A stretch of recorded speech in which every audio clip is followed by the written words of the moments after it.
I'm cooking chicken apretada, so we need garlic, chopped garlic, onion, supposed to be just quarter cut, but my husband chopped it. And I have carrots, bay leaves, chicken flavor, sweet potato, bell pepper. I have the puree of tomato. I have tomato passata there, and the chicken. Let's start. I have this casserole. I'm going to put some oil on it. Just a little oil. Because the chicken is so fat here. So I have that. And first I'm going to fry potato on it.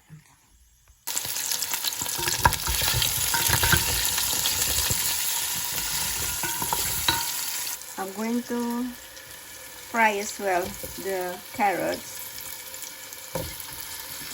My hands are clean.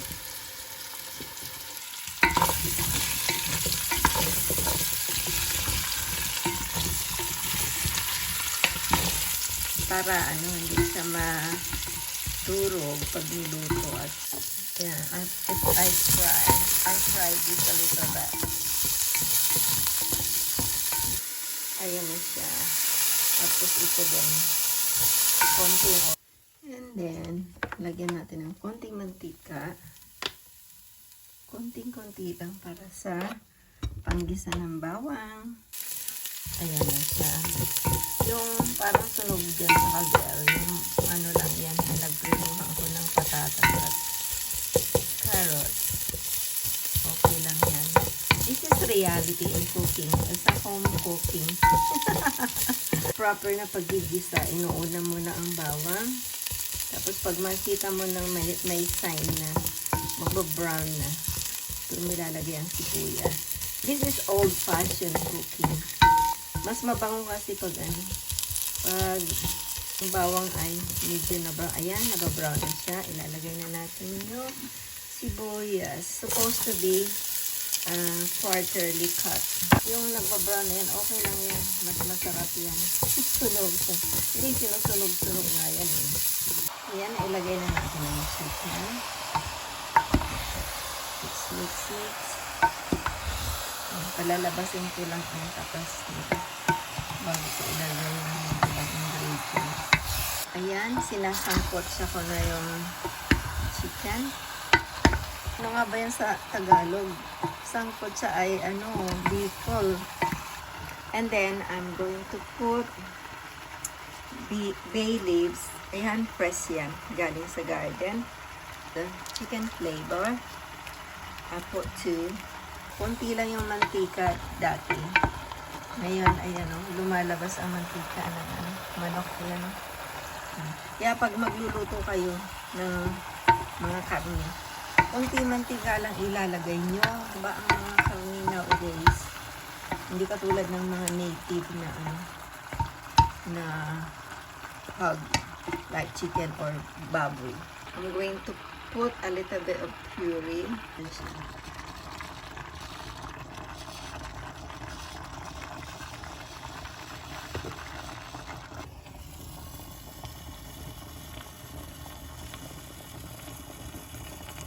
Maasim to kaya yung tama lang. Lagyan na natin ng pamintang durog.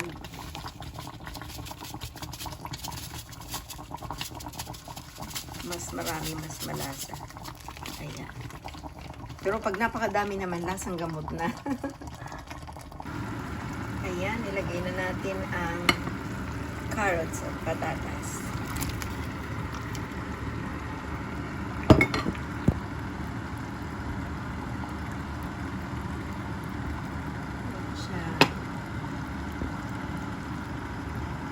Habang nagluluto ako ng apretada, naisipan kong gumawa ng chicken soup.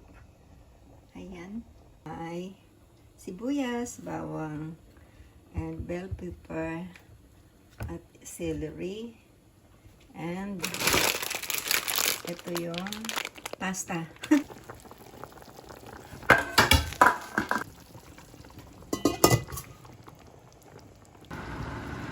Gawa tayo ng simple homemade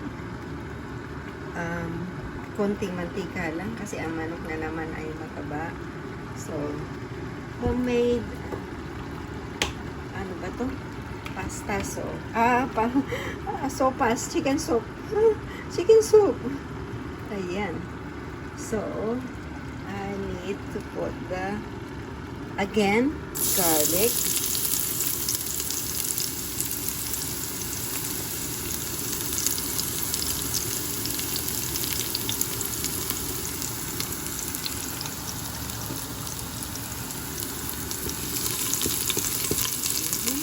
Konting mantika lang yan.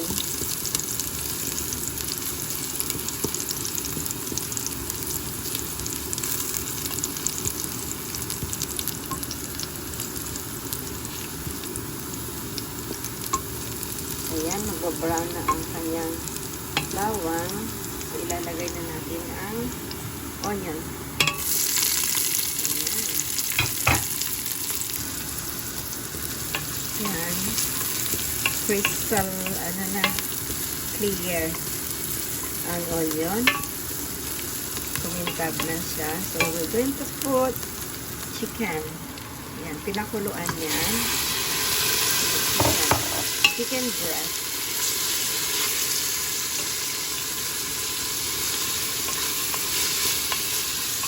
Halo-halo.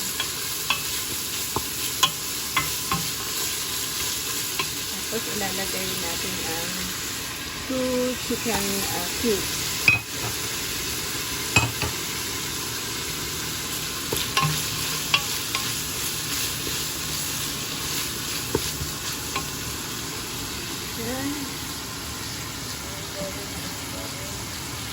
Then, lalagyan natin ng patis sauce.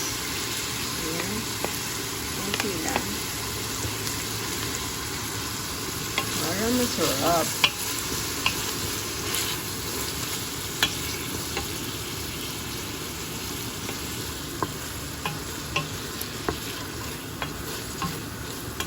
Ayan natin ma-absorb sa chicken yung lasa. Yung lasa ng garlic onion at saka yung patis. Ayan. Malabo ng aking cellphone. Tapos niyan, ilalahok ko na yung pinagpakuluan ng manok. Yan. Kasama ko rin yung konting buto. Alisin ko na lang mamaya. To make it tastier, ayan. Sinama ko muna yung buto pagpalambot. Lalahukan din natin ng ground pepper. Marami, mas maanghang. Ayan. Tapos, lalahuan ko ng konting ginisa mix to flavor. Ayan. Ayan natin kumulo siya. This is just a simple homemade cooking. Home cooking baga. Ayan.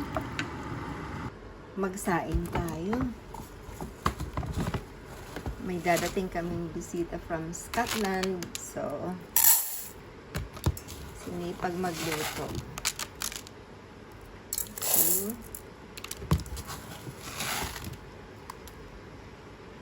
Three. 4. 5. 6.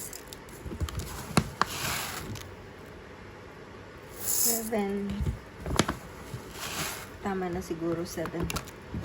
Yan. Ayan, lagyan natin ng tubig. Pinakuluan na para mabilis maluto. Baka dumating na kasi sila. Ayan.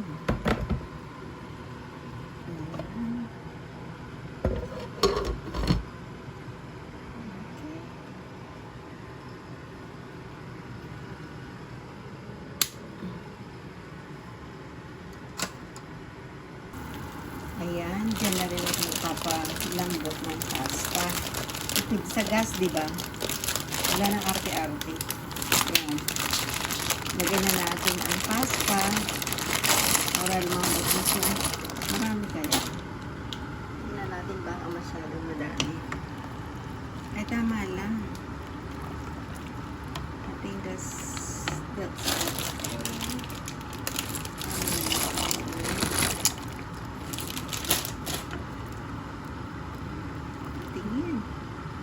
Patingin ako. Eksakto lang ito sa sabaw. Ayan, dyan na rin ako magpapalambot ng pasta. Ito yung vegetables niya. Ayan. Now, I will just wait for about 10 to 15 minutes para lumambot ang pasta. Tapos, ayan. Ang mga kutsara ko, puro kahoy. Ayan. Ayan. Carrots. Ano nga ba ito? Bell pepper. At ito yung celery. Ayan. Yan lang, walang cabbage. Kung ano lang available sa fridge. Yan lang. Medyo malambot ng pasta. Lalagay ko na ang vegetables.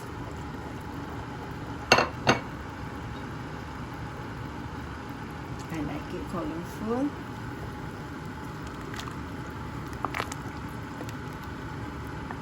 Para malambot din ang gulay ng sopas.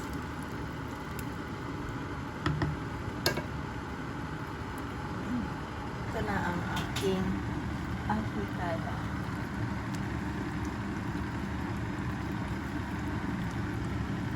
Nagtubig siya. Yung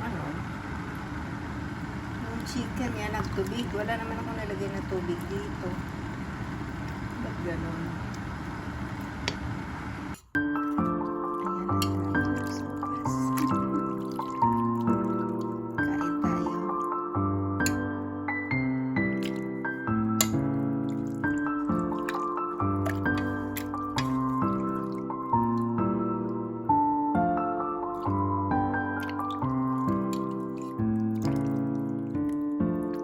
Sinama